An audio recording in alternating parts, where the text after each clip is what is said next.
Olá, tudo bem com você? Você é torcedor do São Paulo, torcedor do São Paulo, torcedores do Verdão, tudo bem? Bom, em alguns casos espero que sim, né? Presumo que sim, em outros nem tanto, né? Falaremos um pouco sobre esse jogo. Eu fiz um vídeo a respeito, resolvi não publicar. Eu estava, como alguns dizem, né, pistola, né? Josa pistola, e resolvi deixar de lado um pouquinho. Apesar disso, fiz a live, né? A live está gravada, né? Peço àqueles que não tenham visto que apareça no canal para ver também a nossa live para falar do assunto, do pós-jogo, né? Então, neste vídeo, quero falar muito sobre essa partida, falar sobre as duas equipes, né? O comportamento das duas equipes. Antes disso, contudo, gente, eu queria que vocês conhecessem o aplicativo OneFootball, que é o melhor aplicativo de futebol do mundo, né? Do planeta, e como eu costumo falar. O aplicativo OneFootball permite a você acompanhar o minuto a minuto das partidas. Eu acho isso brilhante, excelente. Acho que é o melhor minuto a minuto que eu conheço para acompanhar jogos de futebol, né? Então, pintou um gol, pintou um lance, pintou um arremate, já está ali nas estatísticas do OneFootball, que explica com seus números, né? Vitórias, derrotas, empates da sua equipe do coração também. Um OneFootball que está premiando a todos nós com a Bundesliga, que é uma extraordinária competição de futebol, uma das melhores do mundo, e também a Bundesliga 2, que é, eu sempre falo, uma das competições mais competitivas e interessantes, dentre essas da segunda divisão do futebol europeu. Então tá tudo aí no OneFootball. Aqui na descrição deste vídeo eu deixo aí o link. Mas também você pode encostar o seu celular aí no QR Code aqui em cima e você pode baixar o OneFootball. Agora falando um pouco desse jogo, dessa partida, da etapa, né, de quartas de final, que já foi superada para as duas equipes da Libertadores de América, entre o Verdão e também o Tricolor do Morumbi. Né, gente? Foi uma partida de uma grande equipe contra diante de uma equipe que se apequenou, uma equipe que ficou pequena dentro de campo, uma equipe de jogadores sem personalidade dentro de campo, uma equipe que foi o retrato do seu técnico, né? Uma equipe covarde. Como foi seu técnico? Covarde, medroso, bunda mole, né? Contra um técnico que mostrou na hora H que dá para confiar nele sim, que ele pode entregar ainda grandes resultados para o Verdão, né? Então vamos lá, vamos analisar um pouco aqui as coisas do ponto de vista do São Paulo, vamos analisar um pouco as coisas aqui do ponto de vista também do Verdão, né, gente? Começando aí então pelo Palmeiras, né? Palmeiras, parabéns para o Verdão por essa grande vitória, por essa vitória grande, gigantesca. E essa vitória foi gigante, gente, não apenas na execução do que aconteceu dentro de campo, mas também, meus amigos, pelo planejamento para o jogo, né? Para o entendimento, em função do entendimento que teve o Abel Ferreira para esse jogo. Né? O Abel foi gigantesco, foi realmente muito acima da média. O Abel, no momento decisivo, ele realmente foi aquele técnico que todos os palmeirenses esperam que ele seja, né? Que consiga fazer a equipe jogar um pouco mais. E o Palmeiras jogou um pouco mais. O Palmeiras quis a vitória, o Palmeiras teve o protagonismo do jogo durante todos os minutos. O Palmeiras teve o controle mental também das principais ações da partida. Desde o primeiro minuto, desde o início, a gente viu um Palmeiras comprometido com a vitória.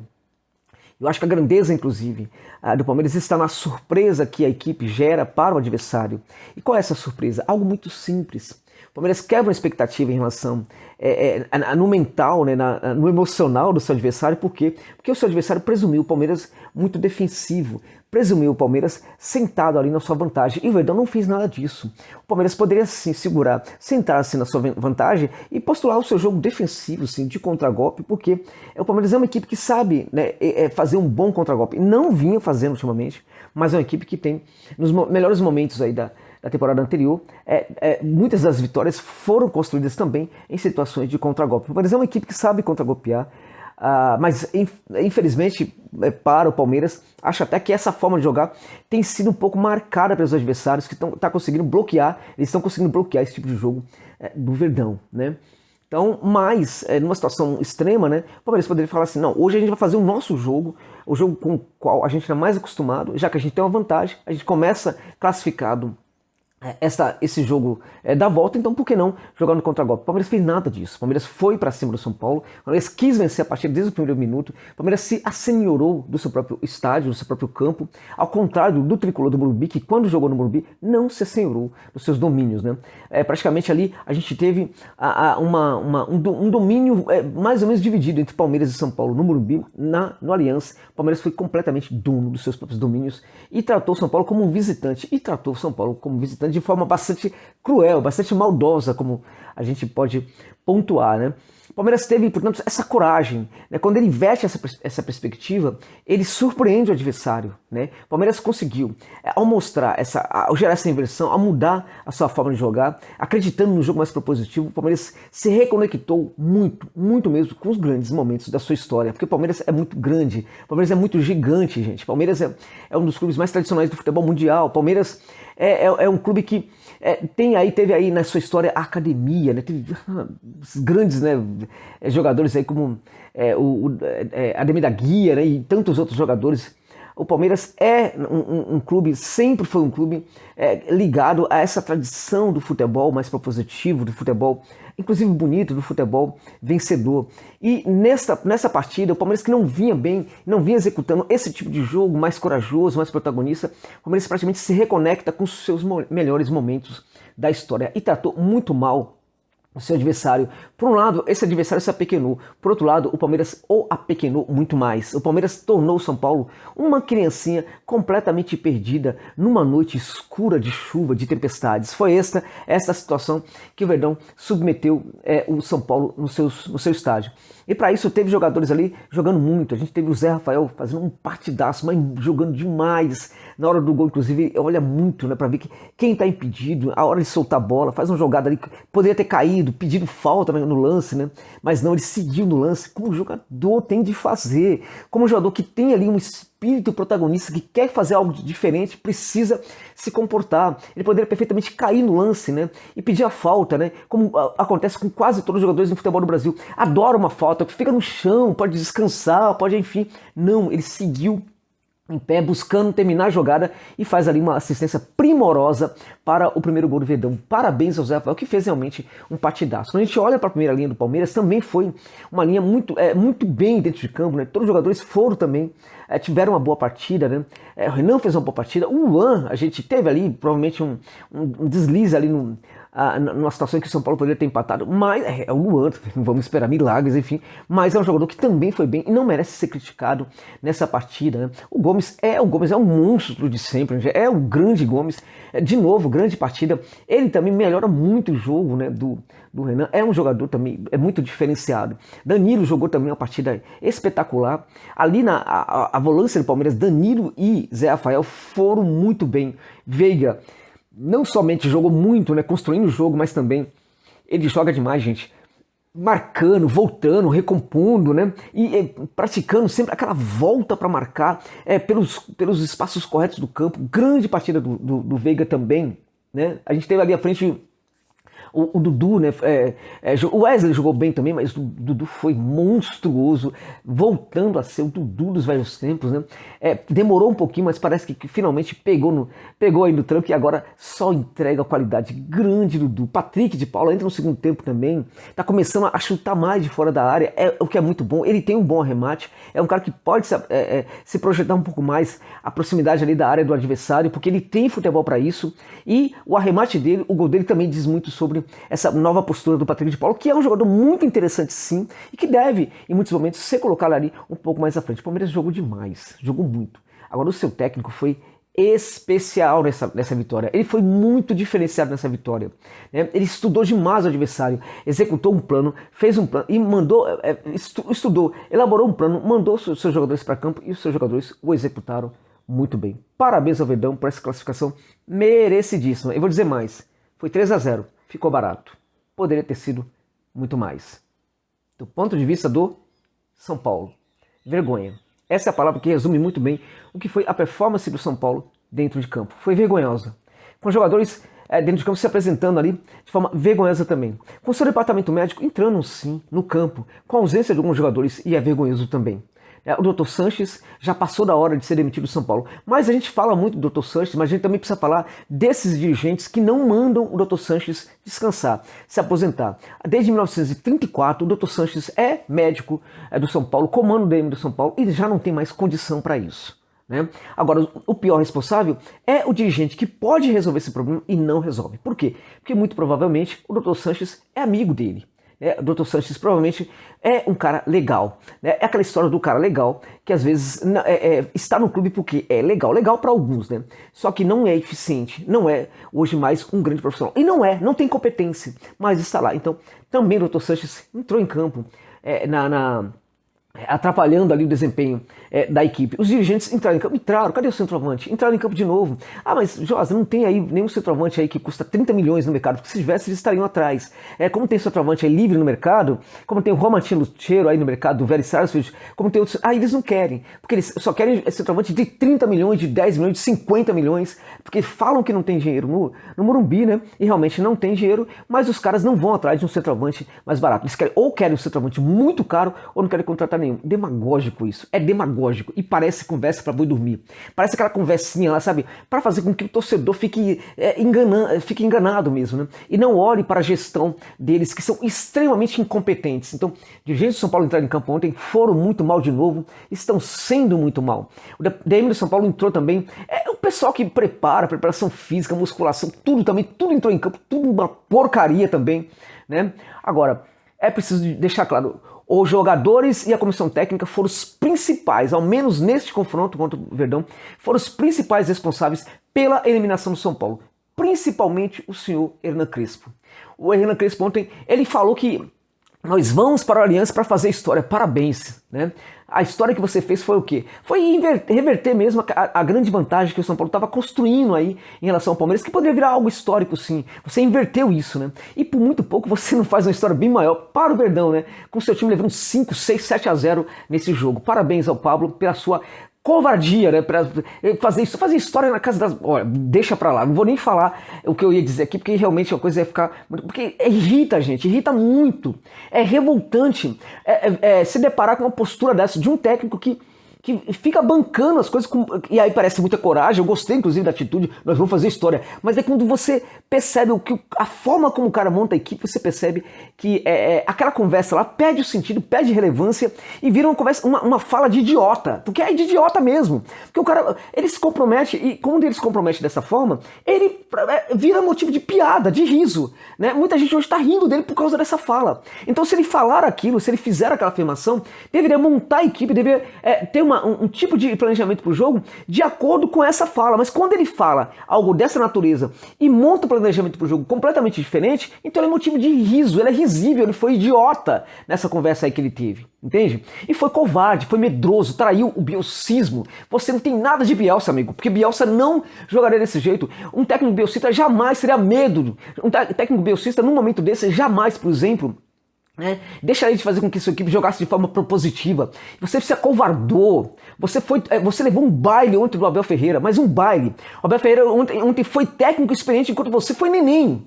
Foi neném, igual a mãozinha de neném do Pablo, entendeu? Do Pablo não, lá do Volpe, né? Jogou no gol, né? Jogou no gol. Chutou pro gol, né? É outro ali que também não diz nada em relação ao que tá fazendo no São Paulo. Mas o Crespo foi sim o grande covardão da noite, o grande bunda mole do confronto foi o Hernan Crespo. Aqui neste canal sempre foi elogiado, porque quando mereceu, realmente mereceu ser elogiado e foi elogiado. Mas quando merece crítica, também tem que ser criticado. Agora, o que ele fez é para ser muito criticado, mas muito mesmo. Ele elabora um plano para o jogo, o plano do jogo, e ele não entende o que é o Palmeiras. Infelizmente, para o torcedor do São Paulo, é preciso deixar isso claro. O Abel Ferreira entendeu muito mais o que é o São Paulo do que o próprio Crespo. O Abel Ferreira entendeu muito mais o que é a equipe do Crespo, que não entendeu o que é sua própria equipe. Eu não estou nem falando do Crespo, não entendeu o que é o adversário. Ele estudou o adversário e não entendeu o adversário. Pior que isso, ele não entendeu o que é o próprio São Paulo. O próprio São Paulo. Então ele faz um plano ali pro jogo, um planejamento pro jogo. E nesse planejamento, ele entende que o Palmeiras vai jogar de forma reativa, vai jogar de forma covarde, vai jogar de forma medrosa. Então o que acontece? E aí o que acontece? Ele, em vez de fazer colocar o São Paulo para jogar, ele coloca o São Paulo para marcar. Ele entra com um monte de zagueiro. Essa linha de 4 vezes, que é mentirosa, porque na verdade é 3 zagueiros, um se comportando ali como lateral, que acaba não sendo nem lateral nem zagueiro, o Léo Pelé. Aí perde um bom jogador, que é o Léo Pelé. Né? Aí você coloca o Daniel Alves, o Daniel Olímpico, que não tem jogada de lateral, né? Ou é ala ou é meia, não tem jogada de lateral, não vai bem na lateral. Coloca o Daniel, ele vinha jogando com a linha de 3, muita gente criticando-o porque ele não fazia a mudança no esquema. Aí quando ele faz a mudança no esquema, ele faz completamente, ele começa a manter o que não está dando certo. Então ele vai para uma linha de 4, né? Com uma linha de 4 mentirosa, que é um monte de zagueiro ali, e à frente 3 volantes. 3 volantes à frente. 3 volantes e o Sara, que é o cara dos altos e baixos ali, para ser o cara para criar o jogo do São Paulo. 3 volantes e um monte de zagueiro. Um medo terrível do Palmeiras. A história, vamos fazer história. Aí você vê a escalação, vê o plano de jogo, tudo errado. E aí, meus amigos, o que acontece? O técnico sempre diz muito também sobre a atuação dos próprios jogadores dentro de campo. Porque quando o técnico faz um plano para o jogo, ele estuda o adversário, elabora ali um plano e manda os jogadores para executar este plano dentro de campo.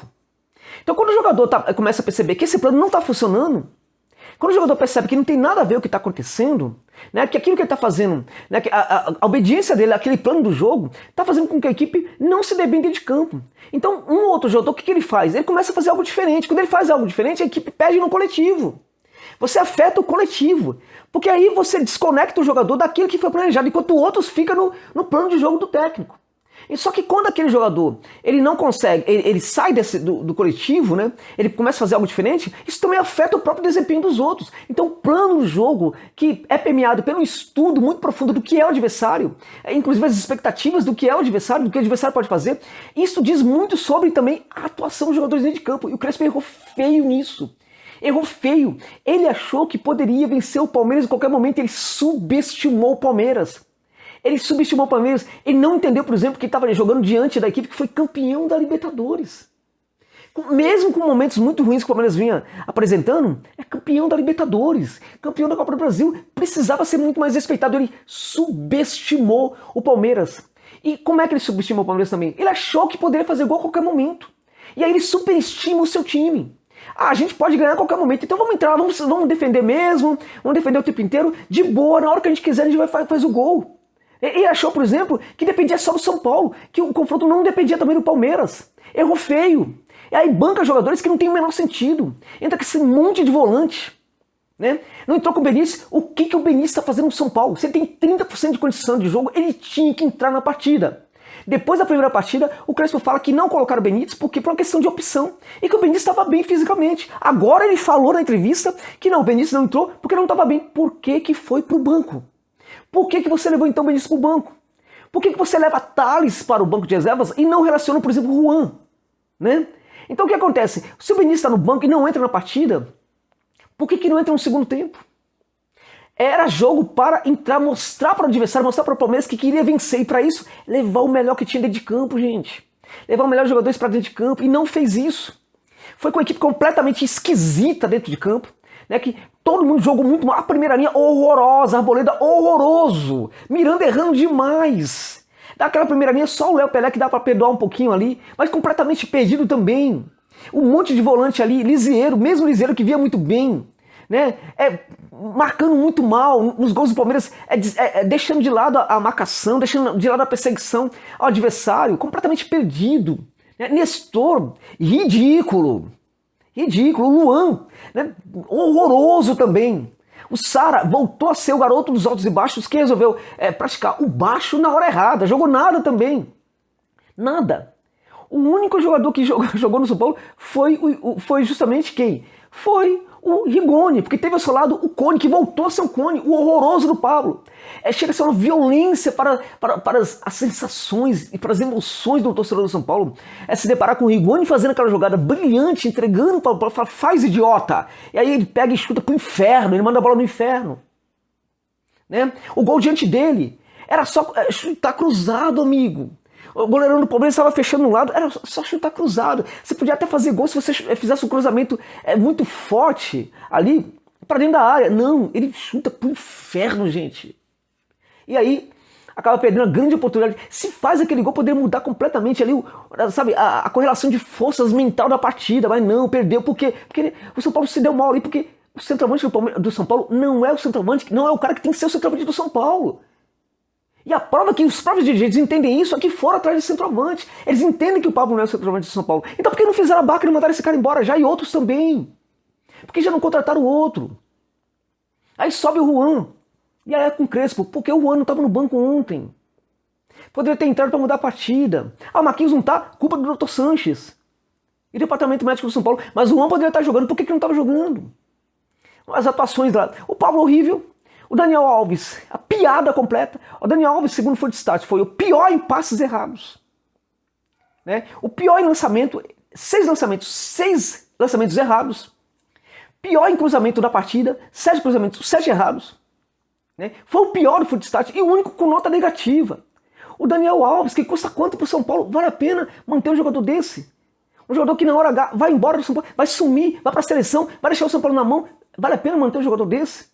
São Paulo perdeu ontem porque teve ali o seu DM, os seus dirigentes, tudo entrando dentro de campo. Teve os jogadores ali que realmente, né, também foram potencializados no seu jogo pelo erro do Crespo. E teve um técnico que foi covarde, medroso e mentiroso na entrevista também ao falar a questão do Benítez. Porque ou ele mentiu ontem, ou ele mentiu na semana passada. Ou o Benítez tem condição ou não tem. Porque de uma semana para outra, como é que ele fica tão mal assim, do ponto de vista da sua musculatura? O que aconteceu? Então, Crespo foi covarde, foi engolido pelo Abel Ferreira, né? E ontem ele traiu muito das suas convicções. E se é para ser técnico aqui no Brasil, de uma equipe grande do Brasil, para na hora H se comportar com aquela arrogância de achar que o adversário poderia ser vencido a qualquer momento, bancar jogadores ridículos, a entrada do Rojas no segundo tempo é um negócio assim, olha, somente essa atitude do Crespo de bancar o Rojas no segundo tempo. Um jogador que depois que fechou o contrato não jogou uma partida que presta, que fez chantagem contra o São Paulo para renovar. Teve gente aqui me xingando aqui quando eu fiz um vídeo reclamando do Rojas. Teve gente que me xingou aqui, que não entendeu. Toma aí pra você que me xingou. Né? Que você que ficou passando pano pra esse jogador aí, pra esse jogador que fez chantagem contra o clube, que fez tão bem pra carreira dele. Né? Não jogou uma partida. E o Crespo colocar esse jogador no segundo. Então o São Paulo precisa vencer, precisa reverter o placar. Ele vem do segundo tempo com Rojas. Inacreditável. Beira o inacreditável. E Benítez, ou entra pra jogar nessas horas, ou não vale a pena também jogar no São Paulo, meus amigos. Não vale a pena. Porque não ganha pouco, ganha muito também. Você não pode jogar num momento desse, nem para entrar em 30 minutos, em 20 minutos. Não vale a pena. Não tem cabimento. Agora, Crespo, parabéns. Você foi o grande idiota da noite. Idiota. Por que é idiota? Não sou eu que tô falando, você se idiotalizou. Porque você falou que ia fazer história e você leva para o jogo um planejamento para o jogo, uma formação, uma escalação tal que, né, atentou completamente a sua afirmação anterior. Então se alguém aqui, se o mundo tá rindo de você hoje, você merece isso. Que você que criou essa situação. Você que se portou como idiota. E se todo mundo aí tá te chamando de idiota, você merece. Porque você foi o primeiro, né, que se tratou como idiota.